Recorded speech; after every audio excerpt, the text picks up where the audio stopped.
मधुबनी में अगर कोई भी बड़ा समस्या हो, सड़क समस्या हो, तो सबसे पहला समस्या जाम के समस्या होय छै,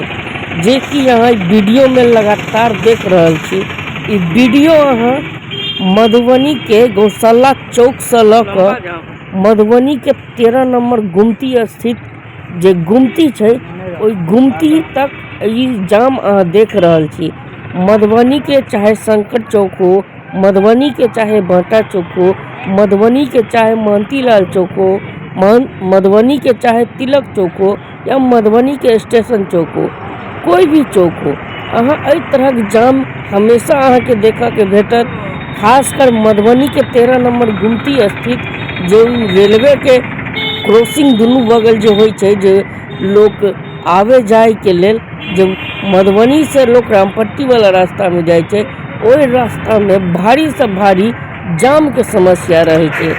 किया तो 13 नंबर गुमती स्थित रेलवे के जो क्रॉसिंग छै, ओतऽ कोनो ओवर ब्रिज नहीं छै, जैसे लोग जाम के हमेशा से हमेशा संकट बनल रहे छै। ई देख रहल छी लोग जब जे छै आपस में एक दोसर के हो मोटरसाइकिल हटावा न, हो गाड़ी पीछा कर न, हो कनी ओम्हर घुसावा न, हो कनी ओम्हर घुसका न,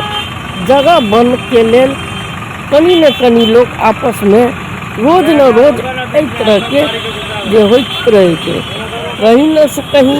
जे जिला प्रशासन छै, जिला के जे परिवहन जे हमर सब के मधुबनी के छै, और हालांकि जे ट्रैफिक व्यवस्था तो देखे रहल छी, मधुबनी के नागरिक छी, ओहि अपेक्षा अहाँ के लग रहल है जे मधुबनी में ट्रैफिक व्यवस्था केहन छै। अगर अहाँ ई जाम में अगर फंस जाओ तो स्वर्ग के अनुभूति प्राप्त अहाँ कर सकै छी। किया तो अहाँ देख सकै छी लोग सब जे आबि रहल छै, किछ फसल छै, किछ जा रहल छै, किछ आबि रहल छै, तो कहीं न कहीं अपने आप में एक उदासीनता छै जे जिला प्रशासन के लग के। हालांकि एहि पर जिला प्रशासन के सहित सहित जिला के नागरिकों के सोचबाक चाही जे एहि के लेल तो विशेष आवाज उठी, और कहीं न कहीं प्रशासन के जगावे के